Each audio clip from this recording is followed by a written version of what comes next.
Welcome back to the Thunderdome. Welcome to the shit show. This is the Brohio Podcast Show. Hey, guys. I'm Nickalicious. I'm the delicious Nickalicious, a.k.a. Nick. And I am the dog that is Rob Dog. A.k.a. Rob Dog 05. We're so happy to have you guys here with us today. We're pumping the energy into this motherfucker. We're trying to get it going. This is the sexy listener spoopy stories. Listener stories, episode 41, I think. Something like that. We had a listener reach out on our closed group, Butt Chuggers Anonymous. Her name's Maddie Goodwin. She said, guys, celebrate with me. My dad is cancer-free. We Hallelujah. Said, rock the fuck on. Yep. Congratulations, Dad. Congratulations, Maddie. That's awesome. We love you guys. We fuck really, cancer. Yeah, fuck cancer. Fuck Michael Jackson. Fuck shots. Because I got a flu shot the other day. It still hurts really bad. Did I need one? Probably not. In your arm? Yep, right in my arm. She said, you want it in the ass? I said, I should probably ask my wife first. I've got a shot in the ass before. It's not too bad. I bet you have. If you know what I mean. We got a really bad review on iTunes. I saw that. I liked it. It was kind of funny. And if you are listening and you have an iPhone, please go leave us a 5-star review. It helps us out more than you know. Mm-hmm. It helps us move up the charts so that when people look for the podcasts, they stumble upon us. We get new listeners. We're growing every week. We're breaking our download record every week, but we need your guys' help. Leave us a review on iTunes. We appreciate it. Just go in there, click 5 stars. See, I came here to see Rob's asshole. I'll show it for 5 stars. For 5 stars. I'm not stingy. And a Kit Kat bar. Oh, yeah. I like Kit Kat bars. We'll show it to you.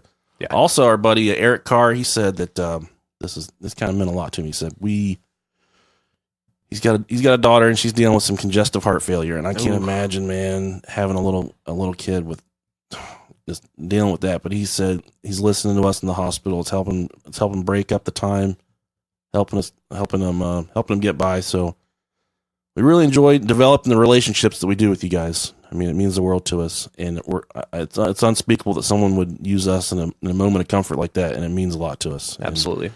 And Eric, we're pulling for you and your family, brother. So also we have we're gonna try and make the beginning here fast because we got about 20 stories, so we don't have any stupid fucking articles. Yeah, it's crazy. I did go to the doctor yesterday. They wanted to commit me to the hospital because my blood pressure was so high. It was 187 over 132. I don't know what any of that means. That's fucking horrible. He said, you are currently in a cardiac crisis. I said, I feel fine, doc. And he said, how about your vision? I said, I can't see a fucking thing. He said, so you have cloudy vision? I said, yeah. He said, does your chest hurt? And I said, no. Only when I shit. only when I get a big turd. And I ate White Castle that day too. Oh yeah, you're fucked. And for those of you that don't know what White Castle is, it's the equivalent of Crystals down south. They just make a burger with a bunch of onions on it, and then you eat it, and then it comes out completely like it went in. It smells exactly the same. And right before I left work, I had to climb a tower like 200 feet. I'm hanging off this thing, and I'm having a panic attack. I keep on choking on vomit because I ate my lunch. And then I climbed the tower, and then I got down from the tower, and I had to go straight to the doctor's office. They said, your blood pressure is through the roof. You have to go to the hospital. I'm fucking busy. So I had my father-daughter dance that night. Yeah, you did. And I told him, I got to go to this. He said, well, it might be your fucking last. And then my wife, she come down here before we started recording. She's like, what do you want from the grocery store? And I said, I need a lot of lettuce and a lot of chicken. But I'm not giving up Mountain Dew, but I really am giving up Mountain Dew. I'm going to switch to water. They put me on blood pressure medicine, and I'm only 30. I'm getting old, man. I'm getting ready to pass away. So this may be the last Brohio podcast episode. R.I.P. Thanks for listening. I'll retire it. We have a couple podcast promos we'd like to pass along. Well, I got one right here. This is Hoosier Homicide, not Who Is Your Homicide. I'm talking about Hoosier, Indiana Homicide. They do true crime related to the state of Indiana. Oh, okay, cool. In Indiana, they got a really nice zoo at the Indianapolis Zoo. I like it. There's dolphins. But then they also have Gary, Indiana. Gary, Indiana is where Michael Jackson was. Yeah. One of the biggest shitholes in the country. And if you go to the Indianapolis Zoo, the dolphins will lick peanut butter off your balls just like a schnauzer. If any of you are wondering out there. So let's go ahead, and here is Hoosier Homicide. In 5, 4, 3. Hey everybody, this is Danielle. And this is Daniel. And I'm Carla, and we are Hoosier Homicide, a true crime podcast by Hoosiers for Hoosiers, or for anyone that doesn't know what a Hoosier is. Wait, do you know what a Hoosier is? Nope. Nope. Shit. I'll look it up, I promise. We tell true crime stories with some random connection to our home state of Indiana. So come listen. You can also follow us on Instagram and Twitter. Our handle is @Hoosier Homicide. You can also rate, review, and subscribe on iTunes as well as Podbean. We also have a MySpace. No one's come to visit it yet. And for honest to goodness, Stay out of the corn. I like the MySpace thing. Yeah, that was good. Fucking MySpace. What a man. fun podcast. I think we were listening to it and we're audibly laughing. We both said MySpace. I have a MySpace, I think. I deleted mine years ago. Yeah, I don't know. If you do, go check out the Hoosier Homicide. Leave them a 5-star review. Tell them Brohio sent you so they know that all of our hard work is not for it. We're here to fucking party. We're friends. We're here to tango. Yeah. This is the Thunderdome, okay? This is Butt Chuggers Anonymous. We're drinking Zimas with our butts. I'm going to figure out how we can drink stuff with our peepees, too. I'm going to figure out the science and logic behind that soon. I'm sure it could happen. And we're going to do it. Thank you guys for the promo swap. Thank you. We appreciate you. And also, we have a couple businesses to pass along because we do that now for our fans. If you have a business, send it to us. We'll plug it. The first one is Pixel Freak, and this is by Bridget. And I had no fucking clue what a pixel was. I looked it up. Like those beads you put together and then you melt them together. Like back in the day when you're a kid, you make the little, I don't know, you make a picture and then you melt the beads together. Well, she does this on canvas. Okay. But dude, this shit looks incredible. That's awesome. I want all the stuff she makes. That's fun. And if you guys want to check her out, you can go to facebook.com/pixelatednerdart. And she got an Instagram as well. She's at pixelatednerdart there as well. She does custom orders, varying sizes on different kinds of canvas, different art. She does a lot of video game stuff. She makes all kinds of early 80s, 90s stuff. You know, all the stuff we like when we were kids. And this stuff is awesome for gifts. I mean, she doesn't have an Etsy store, but she does, like I said, she does the custom orders. And I cannot speak enough about how awesome this shit is. Go check it out. And also, our buddy Shane Epley, he does a pistol instruction in Ohio. We are not condoning the use of firearms. We're not saying we like firearms. We just said we will plug any of our listeners' businesses. He says he runs an Ohio CCW class. He has some rifle courses coming up soon. If you're looking to get your carry conceal permit in the state of Ohio, you can check out Epley Firearms Academy, and he's on Facebook. Shane is an avid listener. He sent us some god-awful voicemails we're going to play here soon. But we're ready to move on to our stories here. We're ready to move on to our listener spoopies. I'm going to follow up real quick. Her stuff is fucking great. Yeah, the pixelated art stuff. Yeah, I'm looking at it right now. This is awesome. And in a lot of the pictures, she's dressed up, so that's kind of kinky. You can do that too. This is tight. I like this. And I don't think she knows that she's getting plugged. Her husband wrote and said, "Hey, my wife does this. It would mean the world if we plugged it." So here we are plugging it. That's Hopefully awesome. He's plugging her. Everybody's fucking happy. You know what I mean? Hey. Our first, we put stupid names in all these stories. And I would like to say we had so many stories. Oh my gosh, it's nuts. We kind of had to go in the order we received them. Right. We're going to have to do another episode. If your story didn't make the show, we're not apologizing because we're going to get in a later episode. Yeah. We had so many entries that it was hard to get everybody in. We did our best. We got about 20 stories. I don't know how fucking long that's going to last because if we go 5 minutes per story at 20 stories, that's like 4 hours, I think. As far as we're trying not to do that. As far as my Northridge math serves me correct. But the first story is called Ouija boards in England. And I'm going to go ahead and turn some music on to set the mood. When I was about 12, I found out about Ouija boards. Although I heard they weren't to be tampered with, I was intrigued and asked my mom if we could do one. We done a few through the years, each time getting in touch with different family members and finding out things which no one could have known. But more on these Ouija boards later. Sorry, I can't read. It's fine. When I was 20 and out of college, I went to work for my dad installing computer networks. My older brother also worked for my dad. It was an uneventful day at the office, and only myself and brother were in. We had a couple of hours to kill before our contractor, Mal, arrived, so we could make our way to the site to start a job. Whilst waiting, I came up with the idea to attempt to do a Ouija. The first one I had done since my late teens. You already fucked up right there, man. My brother loved the idea, so we wrote out some letters, cut them out, and placed them in a circle on the office table. They made a crackhead Ouija board. Yeah. We placed our fingers on the glass and asked for a spirit to reach out. Within seconds, the glass was moving. Being older than when I last done a Ouija, I automatically thought that it was my brother messing about. It started spelling out Mal was there and asking how Janet and Margaret were. Spelling out Green Street and vague one-word phrases like accident. The spirit said her name was Lorna. This went on for about 30 minutes before we stopped. We were puzzled at why it was asking about our work friend Mal, and if he would have any idea what the phrases could mean. All the while, my brother and I thought we were trying to wind each other up, a normal response. That sounds hot. We waited for Mal to arrive at the office. Mal was older than my brother, around 45 at the time.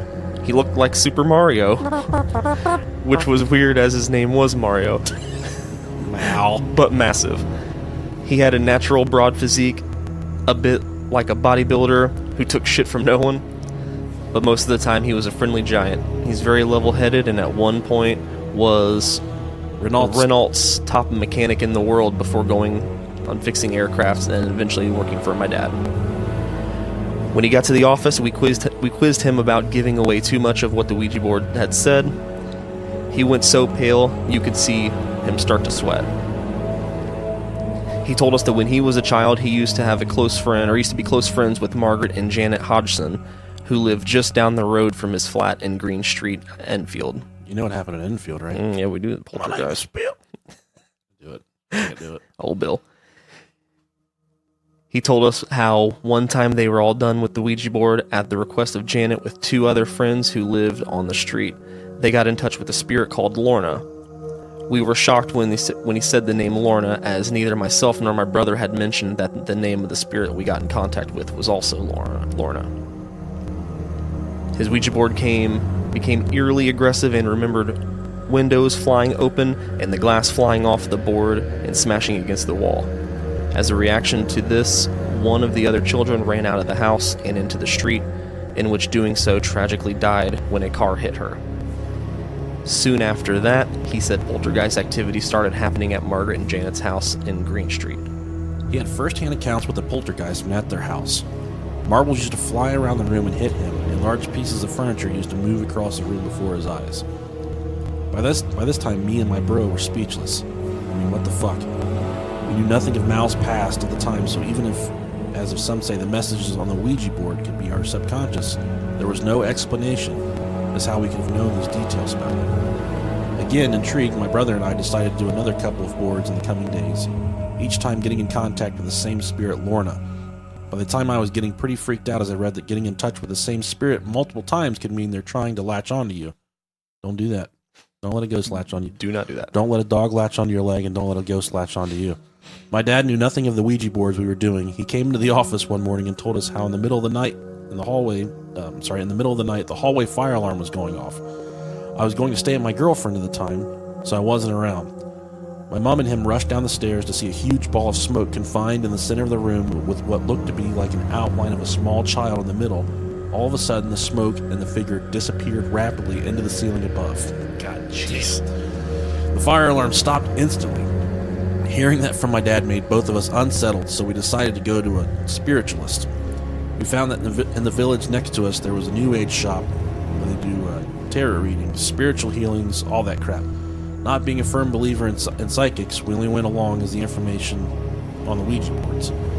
Entering the shop, we asked the lady behind the counter if she knew anything about them. She said not to mess with them, and if we waited for a guy called Jay to finish with his previous client, we could talk to him as he knew more on the subject. 5 minutes later, Jay came down the stairs, and his client left, all while his eyes were fixed on me. Fucking proof. My brother asked him if he had any information on Ouija boards. He looked at me and said, "You were there, weren't you? Lorna is with you now." Oh, shit. Holy shit!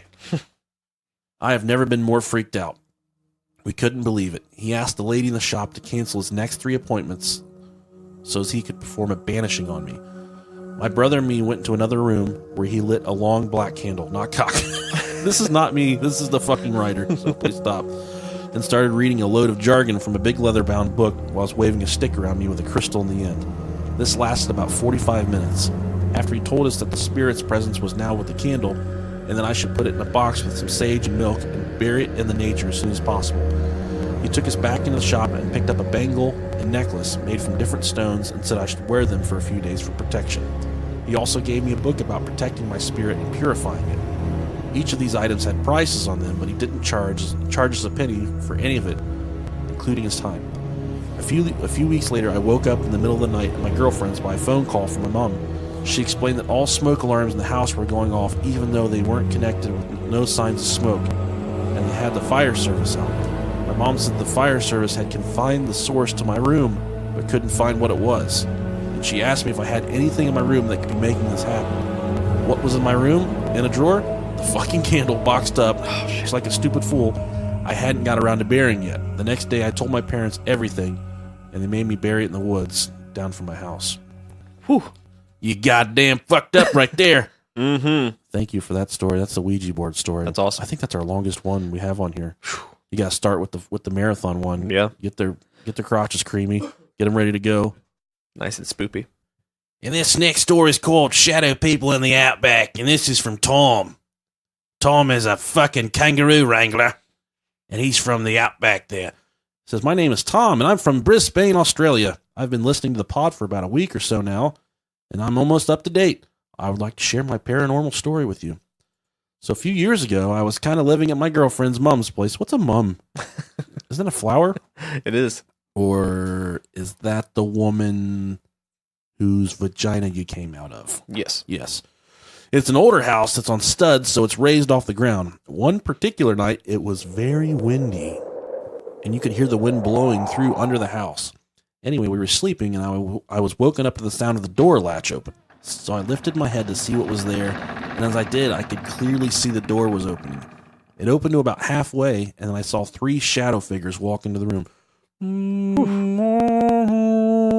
That's what they were singing when they walked into the room. It doesn't say that, but I know that's what they were singing when they walked into the room. Naturally. They looked like the outline of a person as they stood on a line about 1 meter from the bed. 1 meter is equivalent to 7 peters in American speak. They were all different heights. The tall one stood on the left. The middle one was a little shorter, and the one on the left was about the size of a child. I was still groggy, so I rubbed my eyes to make sure what I was seeing was real, and sure enough, when I opened my eyes, they were still there. Fuck that. This is when my heart started racing. I decided to sit up and see what they wanted, but as I started pushing myself up, they slowly faded away, and by the time I was sitting up in my bed, they were gone. Naturally, I was freaked out, and it was a struggle to get back to sleep. I didn't want to wake up my partner because I knew it would frighten her. The following day, I bought a sage stick and shoved it up my ass. It doesn't say that. And smoked the house with it. Nothing has ever happened to me since, but it was a cool experience, and I thought I would share it with you guys. I hope you like it. I love the pod. It literally makes me LOL at work. Thank you. Tomas. Thank you, Tomas. That brings us to our next story. This is a pretty good one, and I do have some background music for this one, too. Next one we got is called Warehouse Man in Cali. Cali. Here's my fucking ghost story. That's what it says. Let me set this up. My brother is an art dealer and works with an old hardcore graffiti tagger. I fucking love hardcore here, Brohio. Turned fine artist. One night my brother invited me to check out an old industrial warehouse in Long Beach where he was planning on opening a studio with one of his artists. I met my brother along with his artist friend Jared around 11 p.m. at night. Jared grew up gangbanging in LA and is one tough fucking vato. I love it. You like that? This building was your standard converted factory, brick walls, high ceilings, no windows, only skylights. Of course, the power was off, so we spent the next 20 to 30 minutes knocking around in the dark with flashlights, discussing how they would set the place up. In the back was a single room / office. My brother was standing with his back to the office door, facing Jared and myself. As we were standing and talking, I see a man peek out of the room. I can still see his face in my head. Shaggy brown uncut hair, 5 o'clock shadow, and vivid blue eyes. I remember those damn eyes because he made direct eye contact with me before pulling back into the darkness. That's scary. That is very scary.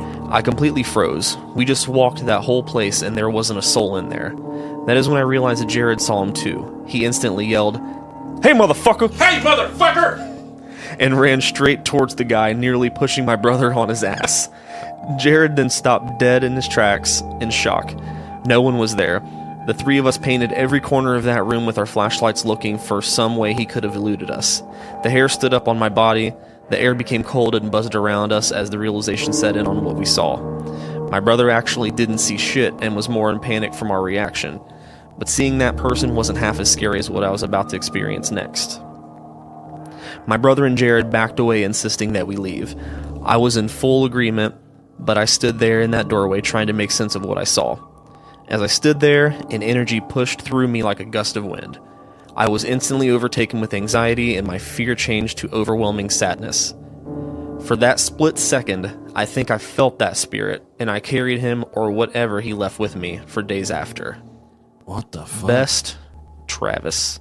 Thanks, Travis, for the story. That's a good one. Thank you, sir. That's a very good story. Thank you, Travis. And for the next story, this is from Morgan. Morgan said her and her husband, they drive around town sipping on scissor, listening to Brohio, laughing at us. Why this is near and dear to my heart is because this story takes place in Vandalia, Ohio. Right here where we're recording. Yeah, this is where we're at. She says, "Hey, Brohio guys, before I tell you my experience, I just want you to know that my husband thinks you two are hilarious, and we've had sex with your husband. We drove around for hours." Did you say that? Yeah, that was me. Okay. We drove around for hours one day listening to your podcast. We had to make a couple pit stops around town so he could pee. He was laughing so hard. Yes. We encourage you to piss on yourselves because that's kind of what we're into. We're into kinky stuff. Right. She says, my experience, I lived in a 1-bedroom apartment above a doctor's office in Vandalia, Ohio. It was a cute apartment, so it didn't bother me that it was above a business. At night, it was another story. At 4 a.m., almost every morning, I would wake up to the sound of a tape measure. A big old floppy tape measure. When opening my eyes, there would be a man standing at the end of my bed just staring at me. Measuring his dick. Yeah, measuring his big old demon dick. I would turn on the light, only to find no one there. I would smell men's cologne and sawdust all the time. I don't know what happened there or in that doctor's office, but I didn't stay very long. I broke my lease and moved. Thanks for letting me share. That's kind of spoopy, isn't it? He just wanted to build you a dresser. He's just measuring his floppy. Next story we have is called Coffee and Cigarettes. Coffee and cigarettes. This is by our friend Kara. Why is Kara Mako important to us? Why is she important to us? She made our logo. She made our fucking Brohio podcast logo in the very beginning. Yeah. And she takes pictures of my kids. Yeah. And she's got huge tats. I'm not wrong, am I? You are not wrong. Okay. All right. Now, as a kid, you could always walk into my grandparents' home and get kicked right in the face by the scent of freshly brewed coffee, which I like, and cigarettes, which I fucking can't stand. I'll just throw that out there. Okay. I've always associated that scent to them. My grandparents have been dead since 2003 and 2008. A few years ago, in the middle of the night, Sean, her husband, and I woke up to the strongest smell of coffee and cigarettes. Huge penis. He rolled over and asked if I had been smoking, and at the time I was not a smoker, or if I'd gotten up to make coffee. Yeah, I just got on freebase and crack. I hadn't been awake, hence also being woken up by that smell. Probably weird to you, but I feel I'm often visited by my grandmother physically and in dreams, but I had a sense that my grandmother was present that morning. We drifted back to sleep, and I woke up to a text message saying my grandmother's brother had passed somewhere around 2:45 in that same morning. Oh, man. Pretty spoopy That's coincidences. very spoopy. Yeah, it is. That's a good one. Thank you, Kara. Thanks, Kara. All right, we're on to the next story here, and this story is called The Brother and the Raper. This is by Holly. Eloquent. My name's Bill Wilkins, and I got a story about ghosts. Okay, Mr. Wilkins. I was laying in bed, another one of them swamp donkeys, and I tried to wake her up and make her get out of my fucking bed, and she wouldn't leave. So I punched her in the fucking neck, and she died. And now she's a ghost. And that's my story about ghosts. Thank you, Mr. Wilkins. I gotta Always a pleasure. I gotta go. Okay. Talk to Thanks. you later. You notice that every time Bill shows up, I just freeze and I can't fucking speak. Yeah, I don't know what happened to I you. don't like to talk to him. Yeah. This is The Brother and the Raper by Holly. She says, okay, So my brother passed away 7 years ago, and we were very close. Around a month after he passed, I started to get this feeling that someone was hugging me or playing with my hair, which he always did. I was also able to sleep very well, which was uncommon as I used to have very bad nightmares, and sometimes I often had to sleep in my parents' room. I was 10. One night I was getting ready to go to bed, and I began to see a weird bluish silhouette near my door, and I thought it was just my imagination. It began to move towards me, and I kind of freaked out. I was frozen completely. This silhouette came right up to my bed, and its features were soft. It was kind of weird to explain, but looking at the face, it looked so detailed, yet barely existent. I could make out the eyes, and the nose, and lips. It was slightly transparent. The face looked exactly like my brother's, but so soft and neutral. Like he looked perfect in a way. He then goes to embrace me and then completely disappears. It was a warm feeling like when you get a nice warm drink after being out in the cold. I stayed for about 5 to 10 more minutes, and then for some reason I went to sleep. No fear, in fact. I felt the most comfortable then I'd ever been. I told my mom what happened the next day, but we kept it quiet because she obviously thought I was off my head. But then around 3 weeks later, my brother tells my mom what happened to him, and it was the exact same thing that happened to her.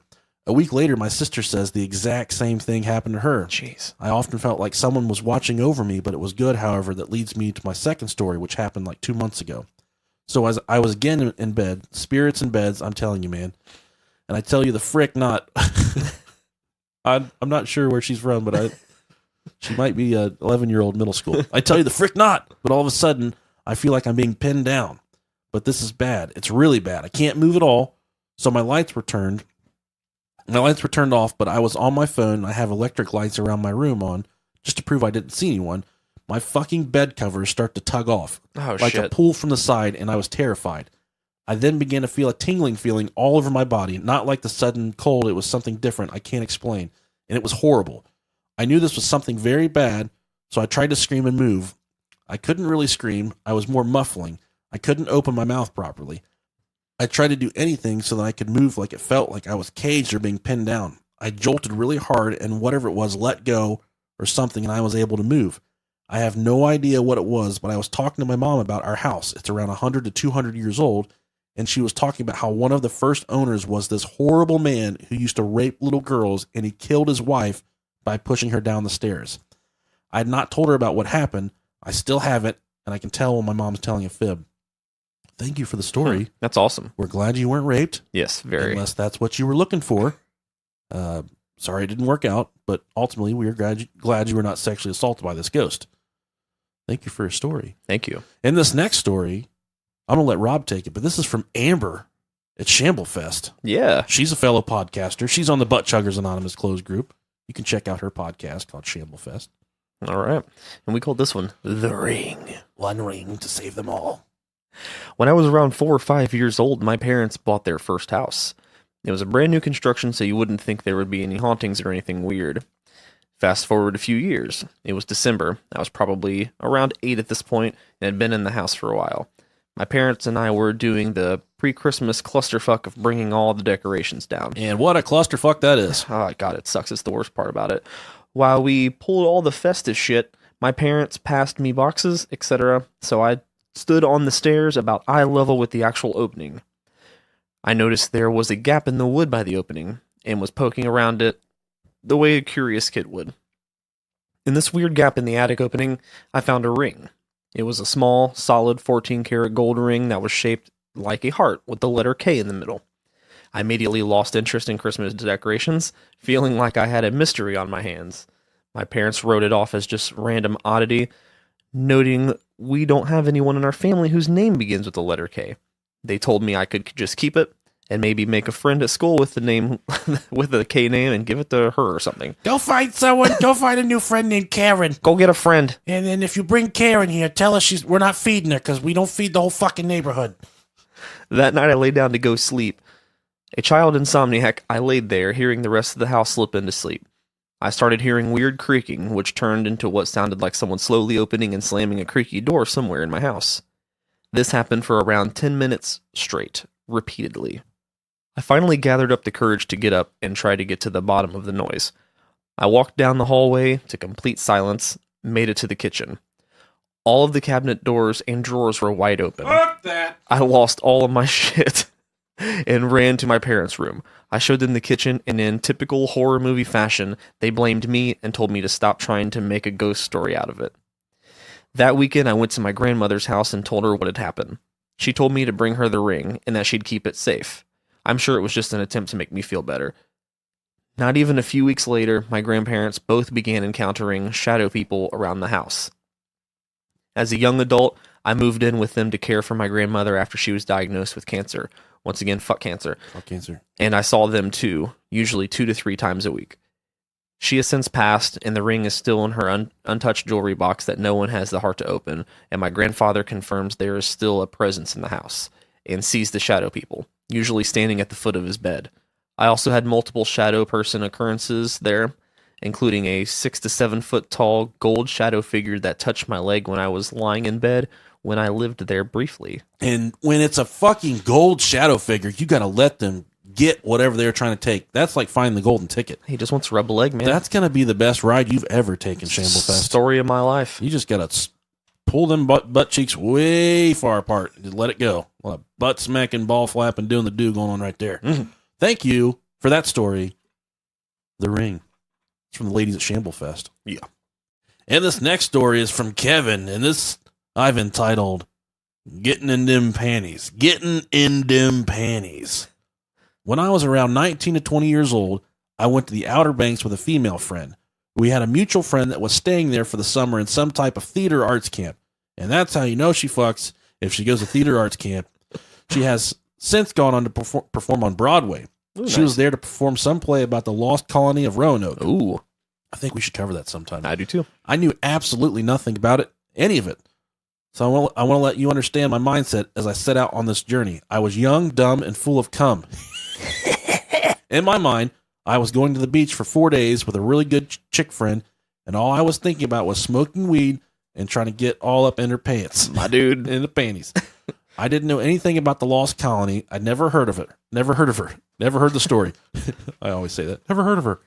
We pull into town around 8 to 9 p.m., and our mutual friend is staying in a big summer camp-looking spot. That is the only way I know to explain it. We pull up. It's dark, eerily quiet, and empty. I'm thinking we are at the wrong spot because where the hell is everybody?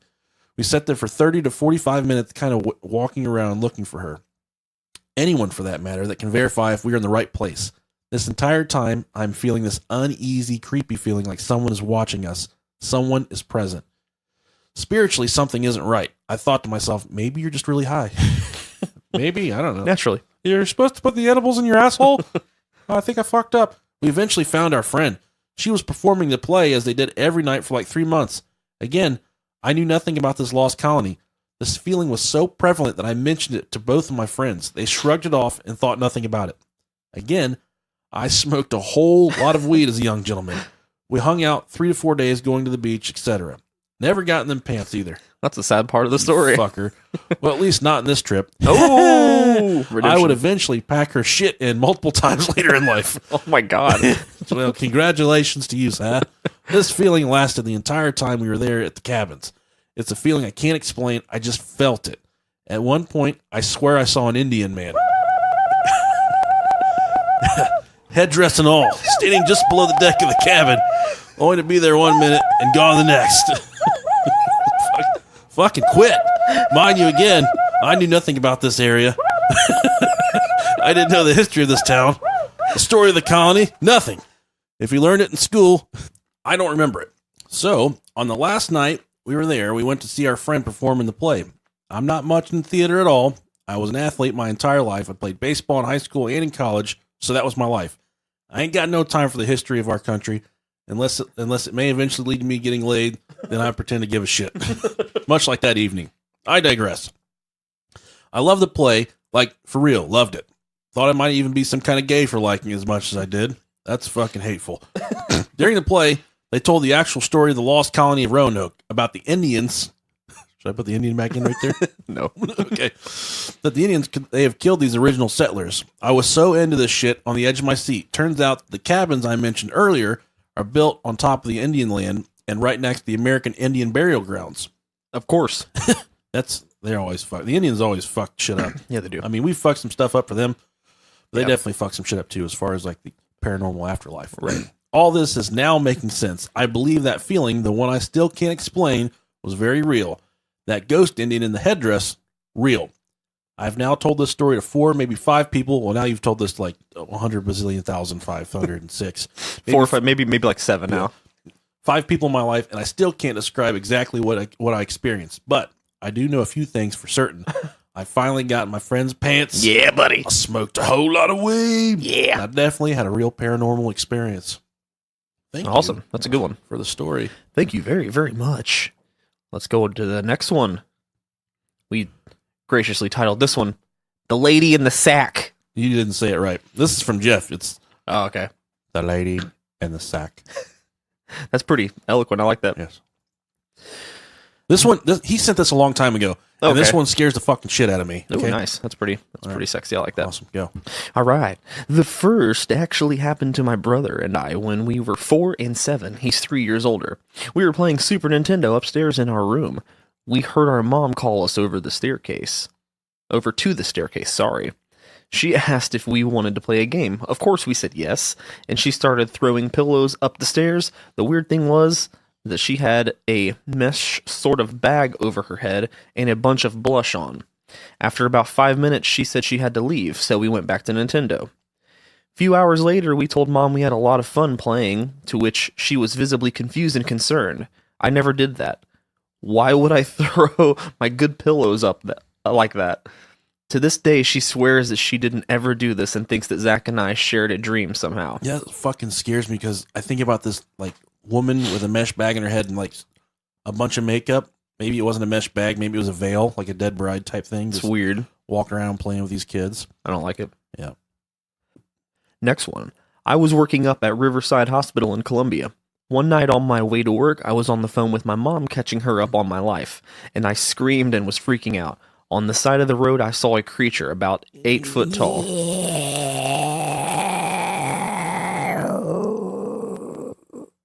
I like that. Covered in black leather-like skin with wings that were about 3 to 4 feet long.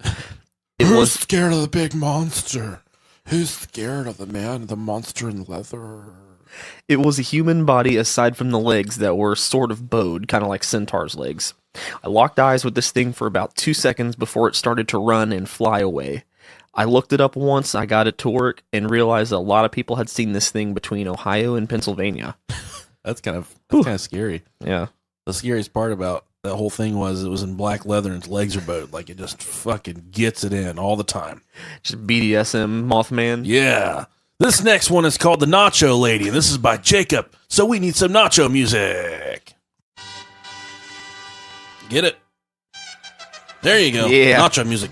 So I moved into a new house earlier this year, and it all seemed normal until one night I was making some nachos, standing there spreading cheese over my chips, and the closet door in the washing room to my left slowly creaks open and then just stops. I stared at that fucking door a solid 30 seconds before I got my testicles back and closed it before going back to my nachos. Yeah. A couple weeks go by, and I'm leaving my room to go down my hallway into the living room. This is about 10:30ish at night, so everything was dark except for the nightlight in my bathroom, which I keep so I don't piss on the floor. Good for you, man. Naturally. As soon as I open my door, I shit you not, there's this small black silhouette of what appears to be an old lady taking a shit on the... I made that up. I'm fucking ad-libbing here. But it appears to be an old lady just standing there, literally a foot away. I slammed my door so fucking fast and then locked it up real tight before just sitting on my bed staring at the door. Eventually, I laid down and passed out only to wake up to hear quiet knocking at my door.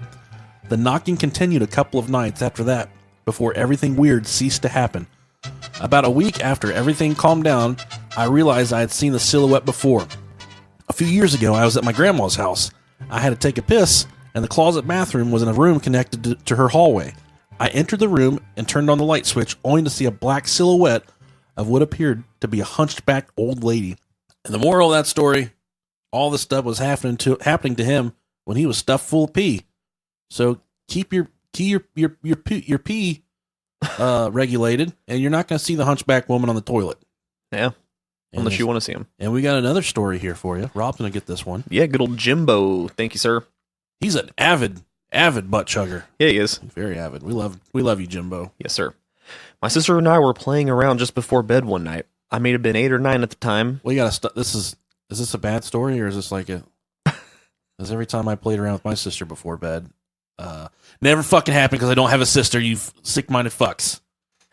Got him. The only people who lived in this house were just us and our parents. Anyways, my sister started to leave the room and go to the restroom, which was just across the hall. I thought I heard a female voice and thought that my mother was still up. When my sister opened the door, she looked in the living room and said that our parents were asleep. My sister was wearing blue shorts and a white shirt. She left the room and left the door open.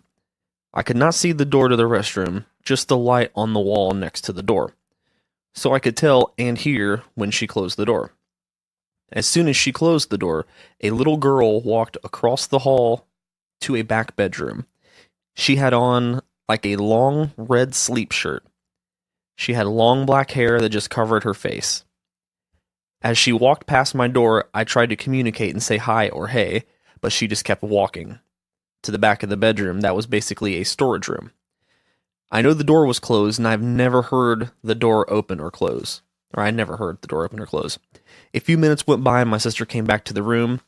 She asked me who I was talking to, and I told her about the little girl that I thought was a friend of hers. Uh-oh. I told her that I thought she went to the restroom with her or walked to the back room. My sister started to freak the fuck out and start crying. Pussy. She thought I was trying to scare her, but that was not my intention. I stayed puzzled about the experience for a while until my mother confirmed that the house was indeed haunted. Fuck! I haven't seen the ghost since that one night, but I still hear sounds and see shadows at my parents' house. Thanks for the story, Jimbo. Thank you, good sir. This next story is called The Goddamn Dogs. Rob, this is from Catherine. I live very close to a sanctuary owned and cared for by a church. It's a huge piece of land they have carved trails into. They also have some cute little benches and things to look at along the paths, and it is a wonderful place for people to walk at. People take their dogs there, and there's even a lake people can swim, and when the weather permits it. I have 2 dogs now, and before I got my puppy, I would take my older dog there to help her lose some weight. She didn't take me there so I can lose some fucking weight. On one occasion, Pam, my mastiff, and I were sitting at the edge of the lake in a thick brush. I was being the typical white girl trying to get a good angle of her with my camera when something caught Pam's eye. She was looking across the lake and all the hair on the back of her neck and down her back raised up. Pam is a very chill dog and does not mind any other animals or people. She has even met the fox that hangs out in our yard. I was unnerved when she postured up and I scanned the hills for something, anything. I couldn't see any animal or human, nothing. All of a sudden, Pam takes off running and drags me all the way back to my car. It was very strange, and I didn't think much about it, but I am a believer that dogs and animals can see and sense things that we cannot. I believe that very much as well. So do I, and little children. Yes. A few years later, Pam has refused to go back on any walks. She prefers to be a thick bitch like me, but I got a puppy a few months ago, right before Christmas. Nate and I have been going on walks almost daily, and of course, I take him to the same place because it's only a few minutes from my house, and it's easy to get there and back between work and school. One day, I took him later in the day around sunset. I didn't have class that evening, so I rushed Nate there to get a walk in before the sun had gone completely. Everything was peachy as usual until I got to the lake. As I crossed the bridge, I got this creepy, intense feeling that someone was watching me, so I stopped. I looked around, stared into the trees and the hills for any sign of a person or even an animal. However, it was a particularly cold day, and I had not seen a soul in this sanctuary up to that point. Nate did not seem bothered, but I was extremely unnerved, and whatever it was, I felt it right behind me all the way until I got to my car. I tried to brush it off as paranoia, but it was dark, and I'm a woman, and I hear stories all the time about women walking alone in the park who get hurt and blah, blah, blah. But the more I thought about it, the more I thought I should have not been there. Just a few weeks ago now, I've received a message I can no longer ignore, and I will never go back there again. Oh, shit. I packed Nate in the car, and we headed out for the sanctuary. I decided to take a different path to avoid the lake. I'm not sure why. I just felt compelled to go a different way. I wanted to go on a longer walk, as Nate is getting bigger and he needs more exercise to tire him out. I was not even out of eyesight of my car when Nate stopped, dead in his tracks, just like Pam a few years ago before, staring off into the distance, growling like I have never heard before, and all the hair on his back raised. Pam is a very chill dog and does not mind any other animals or people. She has even met the fox that hangs out in our yard. I was unnerved when she postured up and I scanned the hills for something, anything. I couldn't see any animal or human, nothing. All of a sudden, Pam takes off running and drags me all the way back to my car. It was very strange, and I didn't think much about it, but I am a believer that dogs and animals can see and sense things that we cannot. I believe that very much as well. So do I, and little children. Yes. A few years later, Pam has refused to go back on any walks. She prefers to be a thick bitch like me, but I got a puppy a few months ago, right before Christmas. Nate and I have been going on walks almost daily, and of course, I take him to the same place because it's only a few minutes from my house, and it's easy to get there and back between work and school. One day, I took him later in the day around sunset. I didn't have class that evening, so I rushed Nate there to get a walk in before the sun had gone completely. Everything was peachy as usual until I got to the lake. As I crossed the bridge, I got this creepy, intense feeling that someone was watching me, so I stopped. I looked around, stared into the trees and the hills for any sign of a person or even an animal. However, it was a particularly cold day, and I had not seen a soul in this sanctuary up to that point. Nate did not seem bothered, but I was extremely unnerved, and whatever it was, I felt it right behind me all the way until I got to my car. I tried to brush it off as paranoia, but it was dark, and I'm a woman, and I hear stories all the time about women walking alone in the park who get hurt and blah, blah, blah. But the more I thought about it, the more I thought I should have not been there. Just a few weeks ago now, I've received a message I can no longer ignore, and I will never go back there again. Oh, shit. I packed Nate in the car, and we headed out for the sanctuary. I decided to take a different path to avoid the lake. I'm not sure why. I just felt compelled to go a different way. I wanted to go on a longer walk, as Nate is getting bigger and he needs more exercise to tire him out. I was not even out of eyesight of my car when Nate stopped, dead in his tracks, just like Pam a few years ago before, staring off into the distance, growling like I have never heard before, and all the hair on his back raised. It was not a quiet growl either. If you can imagine what a hound/pit bull sounds like when it's ready to kill something, that's what it sounded like. I don't think I have ever heard a dog sound like that. This was so weird because Nate is a puppy. He loves everyone. 13 out of 10 would lick your face. I'll lick your face. And no matter what animal he sees, he'll rush toward it. But he is not an aggressive dog by any means. He has barked at the other animals in the house, but this was very, very different. Again, I scanned the tree line and the hills. Nothing. It was a warmer day, but it was still pretty cool, and I hadn't seen anyone parked in the parking lot. I leaned down to get on his level, and I tried to follow his gaze. I still saw nothing, so I brushed it off. The sun was out, and I guess that made me feel comfortable. After a minute, he settled and we moved on. We had walked for about an hour. It was lovely. I received a few phone calls while on the trail from my mom and some friends, and Nate didn't seem bothered by anything after that. We had began to walk back in the direction of my car when I decided Nate could use just a few more minutes of walking and I could use a few more hills, so I turned the other way. This is a smaller trail that makes up the edges of a small pond, and I turned in the opposite direction of my car. The clouds blocked out the sun, and it was suddenly very dark in the woods. I was slightly unnerved, but it had been so sunny, so I thought maybe the clouds would move in a minute and the sun would break again. As Nate and I walked down the trail, I smelled something rancid. Nate had taken a shit. No, sorry. I thought it smelled like rotting flesh. I kind of laughed it off, but I soon came upon the most horrifying thing I have ever seen in my life. It was a deer, but the only way I could identify it as a deer was by the foot. There was blood literally everywhere, and the guts were strewn everywhere. Living in the country, it is easy to write these things off as natural, except for the body parts were all over the woods. The most horrifying was the spine was separated from the body, and half of the spine was gone. The most unsettling part of this is that all of this was spread deliberately across the path. You could not walk without stepping on blood or some kind of bloody part. Listen, I live in the country, I have uncles and family that hunt, but I have never seen anything like this. We don't have bears here or big cats, and I know a coyote could not have done anything like this, even if they did frequently hunt deer. None of it made any sense at all. All this pales in comparison to the feeling I got, frozen, staring at what was left of the deer. It was like something rushed me, and it was not the smell of the rotting flesh, it was something very dark. All of a sudden, I got the message, run. That's what I did. I turned and I sprinted all the way back to the car. When Nate and I reached the clearing for the trail, something hit me. The clearing was exactly where Nate had stopped and lost his shit when we started our walk. I ran through the ankle-deep water and mud and jumped into my car. As I said before, something was trying to tell me to stay away, so I am finally listening, and I will never return. Whew. I think the moral of that story is, you gotta have kitty cats. You should probably have a kitty cat. That's what I would say. Get you one of them shitty kitties. It was not a quiet growl either. If you can imagine what a hound/pit bull sounds like when it's ready to kill something, that's what it sounded like. I don't think I have ever heard a dog sound like that. This was so weird because Nate is a puppy. He loves everyone. 13 out of 10 would lick your face. I'll lick your face.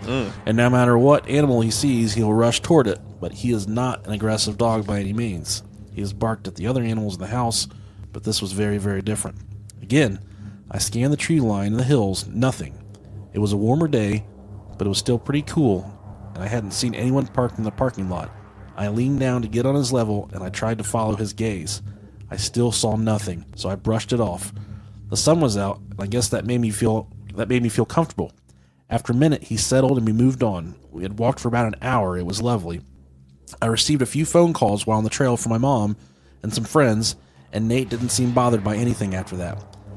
We had began to walk back in the direction of my car when I decided Nate could use just a few more minutes of walking and I could use a few more hills, so I turned the other way. This is a smaller trail that makes up the edges of a small pond, and I turned in the opposite direction of my car. The clouds blocked out the sun, and it was suddenly very dark in the woods. I was slightly unnerved, but it had been so sunny, so I thought maybe the clouds would move in a minute and the sun would break again. As Nate and I walked down the trail, I smelled something rancid. Nate had taken a shit. No, I'm sorry. I thought it smelled like rotting flesh. I kind of laughed it off, but I soon came upon the most horrifying thing I have ever seen in my life. It was a deer, but the only way I could identify it as a deer was by the foot. There was blood literally everywhere, and the guts were strewn everywhere. Living in the country, it is easy to write these things off as natural, except for the body parts were all over the woods. The most horrifying was the spine was separated from the body, and half of the spine was gone. The most unsettling part of this is that all of this was spread deliberately across the path. You could not walk without stepping on blood or some kind of bloody part. Listen, I live in the country, I have uncles and family that hunt, but I have never seen anything like this. We don't have bears here or big cats, and I know a coyote could not have done anything like this, even if they did frequently hunt deer. None of it made any sense at all. All this pales into comparison to the feeling I got, frozen, staring at what was left of the deer. It was like something rushed me, and it was not the smell of the rotting flesh, it was something very dark. All of a sudden, I got the message, run. That's what I did. I turned and I sprinted all the way back to the car. When Nate and I reached the clearing for the trail, something hit me. The clearing was exactly where Nate had stopped and lost his shit when we started our walk. I ran through the ankle-deep water and mud and jumped into my car. As I said before, something was trying to tell me to stay away, so I am finally listening, and I will never return. Whew. I think the moral of that story is, you gotta have kitty cats. You should probably have a kitty cat. That's what I would say. Get you one of them shitty kitties. Then our next story is by Heather, and we call this one Heartbreaker. Nick and Rob, the following is a story about the worst day of my life. My husband died in a horrific manner on a Friday night. Sad. Sorry. Friday was our night for just us. Kids stayed at my mom's and we had quality time. After his death, I went to my mom's and watched our children sleep. At the time, they were 10, 8, and 6. I began making breakfast when our 8-year-old son woke up. He came into the kitchen and told me that he had a dream about his dad. It was a dream of all the great things they had ever done together. I told him that was wonderful and sent him to the table. After everyone was awake, my mom and I sat the kids down to break the news. There was sobbing and a lot of holding each other. My 8-year-old stopped crying suddenly and looked past me. He then began having a full-on conversation with his father. He delivered messages to me and his siblings. He talked about things he couldn't possibly know. I believe that my husband was there with us that morning. I believe he spoke through our son, and I believe he's here right now as I type this to you, because every hair on my body is standing up. Love you guys and love the show. That made my hair stand up. That's uplifting. Yeah. We've talked about it before. Rob and I, we're gonna when we are in the afterlife, we're gonna come back for one another. Not Yeah. not in a vengeance type way, but just No. like a touch each other pee-pees kind of way. But that's a beautiful story. Thank you for It is. sharing it with us. Thank you very much. This next one, story number 15, The Man in the Hall. This one is, this was a experience that the person's child had. Their 13-year-old had this experience. Okay. A little after we moved in our house, my daughter woke up in the middle of the night. She came into my room and said she couldn't sleep. I figured she was pulling the old I can't sleep so I can get up and do whatever the fuck I want deal. Very common. That they do. I told her just to go back to bed and lay there till you fall asleep. She did, and I didn't hear anything out of her for the rest of the night. The next day, I was getting the kids ready for bed, and she had this scared look on her face, and she said she didn't want to go to bed. She then started to explain that she woke up in the middle of the night before, and she looked at the doorway to her room. She said she saw a man leaning halfway in the door, 1 foot in the room, staring at her. She said he was dark like a shadow. Then she said the shadow then backed out of the doorway. Then she saw a bright light flash up in the hallway that leads to her room. She said it was like someone took a picture in the hallway with the flash on. She waited and waited, and then finally got up and looked around the house, and that's when she said she came to my room complaining she couldn't sleep. She was so scared to go back to sleep, and she was thinking of anything else it could be. She asked if someone could be hiding in the attic. She even asked questions about the smoke detector's lights, thinking it could have caused the bright flash in the hallway. She was in tears telling me the story. I've heard stories stating that the bright flashes of light out of nowhere is a spirit crossing to the other side. I strongly believe that it was a family member that passed or someone from a past life visiting her.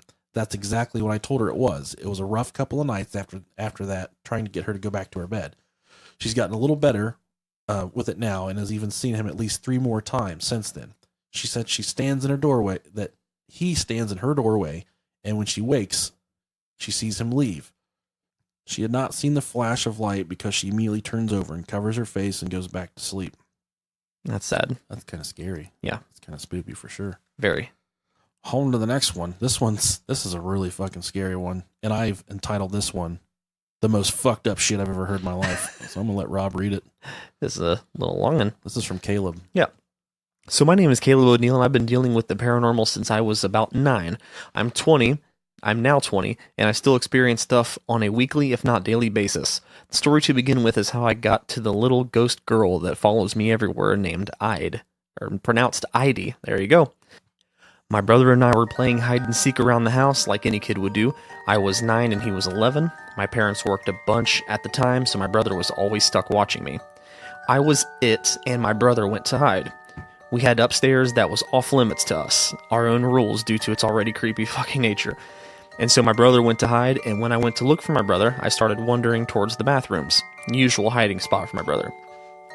To get to the bathrooms, you had to pass the door to the stairs, and the stair door had a lock on it so that the door doesn't open on its own due to the door not closing all the way. So basically, it was always closed. Now, the door to the stairs open outwards, and the hallway to the bathroom is small enough for each door to cover the entire hall, so that if that door is open, you will not be able to see past the hall unless you close it. My brother was nowhere to be found in the bathrooms, either of them, and as I turn to leave the second bathroom, the door to the upstairs is open, and I hear giggling. And at this age, when neither of us have hit puberty, our voices are basically that of a little girl, so I assume my brother is upstairs and is laughing at my futile search in the bathroom. Truth. Already creeped the hell out that the stairway door was open and I didn't hear the deadbolt unlatch. It made a very loud click. I started my way towards the door and hear rustling and footsteps from above. This solidified my thought process of, yep, he's up there and I refuse to be the loser. I'm making my way upstairs the entire time hearing more and more rustling. As I make it to the top stair, all movement ceases to exist. Now, the way my upstairs was laid out was that two large rooms connected by a doorway without a door. There were cubbies along the walls, 2 on each side, so 4 total in each room, and covering each of the cubbies were curtains that hung just low enough to cover a person but leave their feet showing. Breathing. Breathing was the first thing I started to hear, and it wasn't my own. Creeping through the upstairs with a feeling of panic coursing through me, but also a feeling of determination to not be it. I found my way to the second room, not wanting to face my fears, to the dark, shadowy cubbies with thick curtains hiding whatever may be behind them. I search around the second room, hearing the steady breathing, not quite sure of where it's coming from, but knowing a rough area. I call out for my brother, saying this isn't fun anymore and I'm scared. I waited for him to come out, but nothing. I start to move back to the other room where I can hear the downstairs door bang as if someone slammed it forcefully. And I stopped dead in my tracks as I heard in a sing-song little girl voice, Jesus Christ. No, I can't. no thank you. I called out for my brother, crying at this point, wishing it was just a joke, slowly crossing the threshold of the second part of the room, knowing where the voice came from. Hang in there, Rob. Calling out for my brother one last time before an old chest of worthless shit that my parents kept in the cubbies fell down from atop another. The curtains were thick and heavy. No kid my age or my brother's, most adults even, would not be able to rip these curtains. The curtains started to rip thread by thread, my body paralyzing, watching in horror as this played out in front of me. I heard breathing again, heavy this time, and a voice, much darker, let out a very low, guttural growl that haunts me to this very day. Man, that's some heavy shit for sure. I don't like it at all. It's so scary. It's spoopy, very you said spoopy. there was gonna be poop, but you said spoop, and I came for the poop, and you gave me spoop. Sorry. I do that a lot. This is our last story. That's all we got time for, guys. Yeah, it's all we got time for. We apologize. We have about 5 more we missed. Yeah, we'll get to them. More. This is called More of the Most Fucked Up Shit I've Ever Heard, and this is from Chelsea. She said, her first story, in the early 90s, I'm 3 years old, Key West, Florida, went into a bar with my mother and father, business cards stapled all over the walls and ceiling, no one else in there besides us and one bartender. I tell my mom I have to go to the potty. I'm a female, by the way, using my husband's email address, which doesn't matter to any of you. She takes me to the bathroom. I'm sitting on the potty, feet swinging, and I look up and tell my mom, I don't like it here. She asks why. I tell her, because all the people keep staring at me. Mom, what people? There's no one here. My answer, all the people in the long dresses. They're covered in blood and creepy. Oh, shit. Followed by a weird giggle.